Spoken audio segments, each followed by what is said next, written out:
comes to these kinds of situations, you never really want to be a part of them, but unfortunately, you do become a part of them. And I'm basically talking about Kevin Feige and Marvel Studios and how should they respond to these Jonathan Majors allegations. Of course, I covered this yesterday.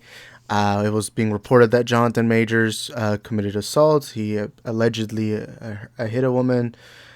He was arrested. I believe he was released on bail. I don't know the exact details, but he was released. But he did assault a woman. Apparently, something with the neck. Whatever. If you want to hear my thoughts on that, go to my last video. But now I have to ask the question: how should Feige and Marvel respond to this scenario? Because this is not their fault. At least I would hope not at all. Okay, but this isn't their fault. They weren't a part of it, and unfortunately, you're gonna see this with people all the time. Unfortunately, Warner Bros. Has to deal with the Ezra Miller situation, the Amber Heard situation. Not only that, but Marvel has had to deal with the Robert Downey Jr. reception. They are the reason why no one really talks about the Downey Jr. stuff. But now Marvel has to deal with this new scenario, and that is the major scenario. Now, before I get into my thoughts and opinions, I know I already see this on Twitter. Oh, people are worried more about Marvel Studios than they are about the victim. Let me tell you this, okay? Twitter is run by a lot of stupid high schoolers. And unfortunately, those high schoolers have taken over the internet so much so to where even the adults on the site, because they want clout, because they want views, because they want to be worshipped, they instead suck up to a lot of these younger people. I'm sorry, but I don't care if anyone gets offended. But if you're taking a high schooler's thoughts on stuff like this, like assault or anything like this seriously, then you might want to go check yourself or something. Because I'm sorry, if you're under the age of 20 or 18, you're going to be stupid. In fact, if you're in your 20s, you're still stupid. I'm in my 20s. I'm 21 years old. I just think that I do have much more experience than a lot of these people. I feel like I don't take your thoughts on stuff like this that's so serious. I don't take you seriously on this kind of scenario if you've never had a job or if you've never actually gone outside of high school. That's just how my opinion works. But unfortunately, you see a lot of people being like, oh, people are more worried about Marvel. No, we're just asking questions because this is what happens in the real world. When someone dies, when somebody loses their job, usually the question that happens is, and I've had this literally when my uncle with dementia passed away, a day after, the question in my family was, who gets to keep his property? You know, and that happens in the real world. Who gets to keep his home? Who gets to keep his car? Whatever. That happens in the real world. And in this situation, Jonathan Majors is heavily tied to Marvel. Not only was he just some small actor, small character in the Marvel movies, he was this major actor that the entire Marvel future depended on if fans were going to love his version of Kang the Conqueror, right?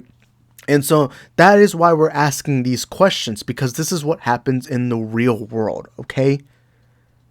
You know, this is what happens. It's his job. Now the question is he going to continue with this job?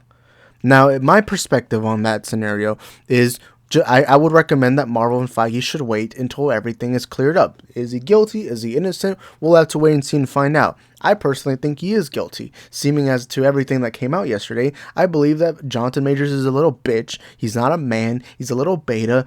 And whatever bad happens to him should happen to him. Because I'm sorry, you should face repercussions for stuff like this. It's why I was a little frustrated when the whole Ezra Miller situation stuff happened. But again, one thing I do regret when I was covering the Ezra situation is I do got to make sure and clarify that these are allegations. We got to be very careful with these, okay? There. Now that I got that out the way, how do Marvel respond to this? Well, I would say this though. Marvel does have one advantage. Kang is not just one Kang. Kang can be multiple Kangs. There are variants across the multiverse for Kang. So realistically, you could get any actor. You know, it could be someone like Michael B. Jordan. I'm not saying he should. I'm just saying you could get him hypothetically. Or you could get Michael Cera for some reason. You know, Danny DeVito.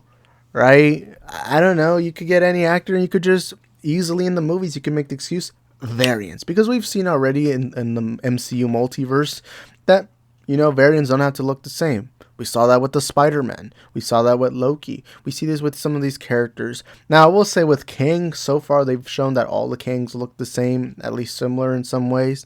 So maybe that will complicate it. But realistically, you can always recast. You just have to clarify to audiences, hey, this is the same character. We recast it. Hence, look at what happened with Don Cheadle.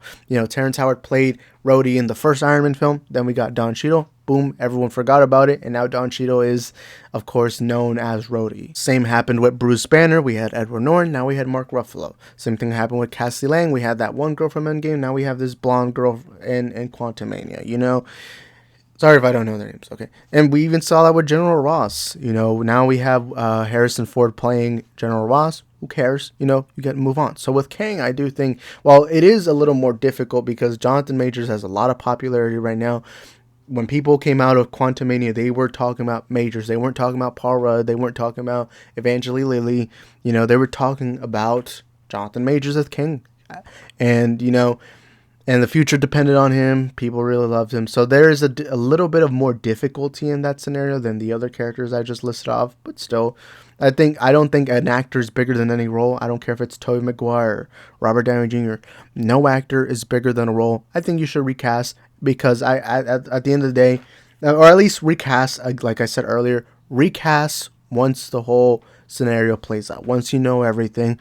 The one benefit that they have going into this situation than what DC had with Ezra is with DC, they couldn't really do anything because they already had the Flash film. They already put in all the money on Ezra Miller's Flash.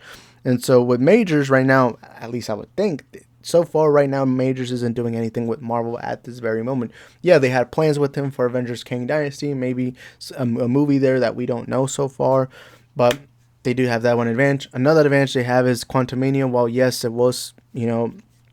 yes, Majors was loved, that movie didn't do well in the box office, so, and hence not, a lot of people did watch it, but not as much as they would have hoped watched it, so you have that advantage. And if you even use Loki, he hardly showed up in Loki. He was essentially a cameo in the final episode of Loki. So realistically, you can change him, and I don't think there would be much difficulty. The only real difficulty you would have is Majors was loved, but even then, Terrence Howard, I would say, was liked. Edward Norton, while his movie wasn't really liked, he was, people did enjoy him. It would be difficult. It's crazy you got all these recasts, but they never recasted T'Challa, which I still think is Feige's dumbest decision. Everyone knows my opinion on that, but I won't get into it. But no, realistically, this will affect Marvel negatively in the short term, right? Because right now, what you have to remember is Marvel is very family friendly. They want families to come watch their films, and right now, the situation with them is, imagine you're a parent and you're hearing this stuff about Majors, and then your kid wants to watch Quantumania and Disney Plus. You're going to feel a little iffy because that actor did some shitty things that you don't want your kids to be taught. So there is a brand that, because you don't want to bring in a culture of, hey, you allowed this guy to still work for you. Sure, you had Josh Brolin in the past. You have Robert Downey Jr.'s past. Everyone knows about their past. There's probably some other actors in the MCU that have done some bad things. But the difference here is this is something that's very recent. This is something in everyone's mind. The thing is, when people think of Majors right now, they're going to think about all these allegations. With Robert Downey Jr. and Brolin, you don't really think about that anymore because time's passed, But I will say this, though. If he's guilty, he should face repercussions, and one of those repercussions should be losing his job, at least for this moment, maybe having some prison time, I don't know. But that is if he's guilty. I'll always say this, I'll always wait till the court says what is and what isn't fact. Because at the end of the day, I'm not there, you're not there, we don't know the scenario. I'm so tired. It's when these kinds of scenarios, whether it's assault, whether it's sexual assault, physical assault, whatever, anytime these kind of conversations start, you always have two sides. It's one, believe the victim at 100%, don't ask questions. And then you have the other side where it's like these Andrew Tate fanboys that are like, women lie all the time and celebrities are always innocent. Not really. We have Harvey Weinstein as proof of that. So there's that. So that's just, I'm just going to tell you I'm going to tell you the facts. And the facts is we should wait until everything is clarified. Because again, like I said, you're not there. I wasn't there. I don't know the victim. I don't know Majors. I don't know any of these people personally. So I'm going to wait and see and find out. I actually had somebody, now that we're in the end of the video, I actually had somebody message me. This is one of my YouTube buddies. Not going to say their name. But they messaged me having watched my last video, and they were like, how dare you ask about how will this affect Marvel? No shit, I'm gonna ask that, because I'm a movie talk channel. And again, in the real world, when someone dies, we ask what happens now with the stuff that they affected, you know? Like, for example, you own a car. Who gets to keep that car now? Who gets to keep the house you live in? Who gets to keep the clothes, the remaining money that you have? That's always a question that's going to be asked, okay? And in this scenario, because we don't know any of the people involved, one of the questions we should ask is, how will this affect Marvel? It shouldn't be the priority question. I never made it the priority question. It's just that is one of the questions you need to ask, right? This isn't rocket science. And I'm being honest when I said what I said at the beginning. People need to start shutting the fuck up on the internet. Okay? I think we need to stop listening to 16-year-olds that are still in high school, have no real world experience, and most of the stuff they get, most of their news they get is probably from freaking Keemstar. So maybe, just maybe, we should very realistically just shh. Alright? Let's just wait till what happens. But for now, we should ask certain questions of how will this affect Marvel, how was, and we should send condolences to victims and all of that, right? But anyways, we have to wait and see and find out. Thank you guys for watching this video. Hope y'all enjoyed it. Y'all let me know in the comment section down below. What do you think about this? Do you agree, disagree? Whatever it is, let us know in the comment section down below. See y'all on the next one. Ciao.